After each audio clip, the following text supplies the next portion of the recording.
Bapa di sorga, terpujilah namamu dari kekal sampai kekal.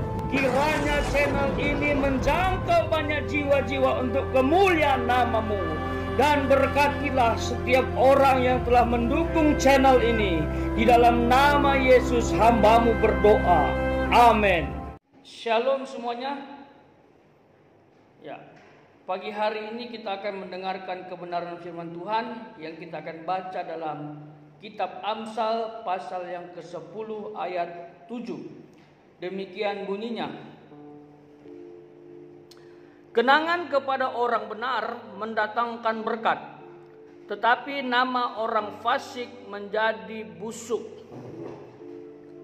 Nah, berdasarkan ayat yang sudah kita baca, poin penting adalah kenangan. Kenangan kepada orang benar. Apa itu kenangan? Kenangan itu adalah sesuatu yang berkesan dalam kehidupan kita, yang tentunya itu sudah menjadi masa lalu. Kenangan itu ada yang buruk, ada yang baik. Ada yang mendatangkan berkat, ada yang mendatangkan kutuk. Ya. Setiap orang beda-beda cara membangun kenangan dalam hidupnya. Tapi yang jelas setiap tindakan kita, perbuatan kita saat ini itu akan menjadi kenangan. Di mana saja, kepada siapa saja, dan kapan saja, itu akan menjadi kenangan. Baik itu di rumah bersama orang tua kita, suatu ketika akan menjadi kenangan apabila kita sudah dewasa, menikah, dan menjadi tua. Yang kedua, mungkin di tempat pekerjaan akan menjadi kenangan bagi kita bahwa kita pernah bekerja di satu perusahaan. Dan kalau orang ingat, wah, orang itu diberkati. Itu yang kita mau, kenangan kepada orang benar. Atau di mana saja, mungkin bisa juga di gereja tempat kita melayani, yang mungkin sekarang atau ke depan kita pindah gereja. Tempat kita gereja dulu itu akan menjadi kenangan. Jadi intinya apapun yang kita lakukan akan menjadi kenangan masa lalu. Itu tidak bisa tidak, itu otomatis kehidupan kita akan menjadi kenangan. Nah, masalahnya kenangan dengan siapa? Kenangan kepada siapa kita bangun? Kalau kenangan kepada orang benar mendatangkan berkat, seperti kata ayat ini. Kenangan kepada orang benar mendatangkan berkat. Artinya kalau mendatangkan berkat, orang kalau ingat kenangan itu, orang diberkati. Luar biasa ya, dulu saya berteman dengan dia. Waktu remaja, waktu pemuda, waktu bekerja, wah, orangnya baik, luar biasa, suka menolong, suka memberi, sabar. Itu dia. Bukan sebaliknya, itu anak nakal, jahat. Malah saya ingat-ingat kebersamaan dulu dengan dia. Gara-gara dia aku rusak. Nah, itu tinggal pilih aja kita mau bangun kenangan yang baik atau buruk, indah atau tidak, mendatangkan berkat atau kutuk. Semua akan menjadi kenangan. Tapi pastikan kenangan itu mendatangkan berkat. Dan kalau orang ingat, dia termotivasi, terdorong untuk menjadi orang hebat. Itu. Nah, sementara kalimat berikutnya, tetapi nama orang fasik, menjadi busuk.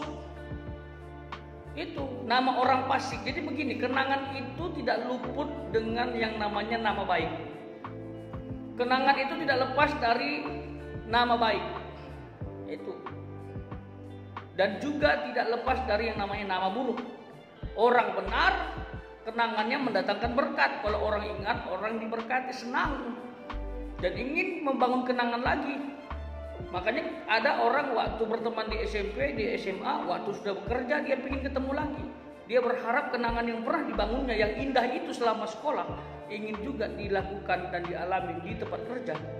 Itu kenangan. Ya. Tapi kalau yang buruk, banyak orang gak mau. Ngapain kenangan yang buruk dibangun-bangun, ya kan?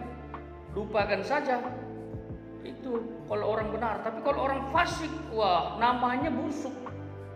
Ya, mungkin ada sahabat kita meminjam uang tidak bayar, itu kan jadi kenangan buruk. Kalau kamu ingat, kamu sakit hati. Wah, ini orang dulu suka pinjam nggak pernah bayar, gitu kan? Atau wah, dulu waktu teman sama saya suka memukul, suka marah. Akhirnya orang nggak mau ketemu dengan kita dan akan menjadi busuk. Nama kita jadi jelek. Ya, nama baik itu penting, harus dibangun dari sekarang. Nama baik itu harus dilatih. Kalau orang ingat namamu, orang diberkati. Wah, itu si Robert misalnya. Wah, luar biasa anaknya. Ya, santun, rohani, baik hati dan lain sebagainya. Positif. Itu dia harapan. Nama baik itu penting. Ya, orang asal dengar namamu, wah, orangnya keren, pasti orang senang. Apalagi kelak menjadi pemimpin masa depan. Misalnya contoh, ya, Pak Ahok beberapa tahun menjadi gubernur dan wakil gubernur. Waktu dia bekerja, walaupun ada kekurangan dengan kata-katanya, tapi banyak orang diberkati dengan kinerjanya. Itu kenangan waktu Pak Ahok jadi wali kota, jadi gubernur. Itu sangat keren gitu, memberantas hal-hal yang negatif. Orang senang. Nah, walaupun beliau masuk penjara, begitu keluar penjara, orang panggil dia, oh Pak Ahok sini, kamu jadi komisaris Pertamina aja. Oh, itu keren kan? Orang tahu bagaimana kinerjanya, itu kenangan. Dan apalagi sebentar dia ada yang menulis di medsos itu, masuk dalam bursa calon pemilihan presiden ibu kota baru. Wow, kita lihat saja ya apa yang terjadi. Tapi yang jelas nama baik dia itu diperhitungkan. Sementara yang suka korupsi, nama buruk itu tidak diperhitungkan. Lebih baik tidak usah dipilih. Kalau dipilih nanti korupsi. Jadi sekarang bangun nama baikmu, ya, karena nama baik ada di dalam kenangan setiap kita. Kenangan tidak bisa kita bangun lagi kalau sudah berlalu. Tapi kenangan yang ada di depan kita itu yang bisa kita persiapkan untuk dibangun. Kalau sudah salah di masa lalu ya sudahlah, belajar ya. Tapi di masa depan pastikan aku mau membangun kenangan yang baik supaya orang menjadi berkat. Jangan tangisi kenangan yang menyakitkanmu, tetapi berbahagialah dengan kenangan yang pernah kamu bangun bersama orang yang kamu sayangi.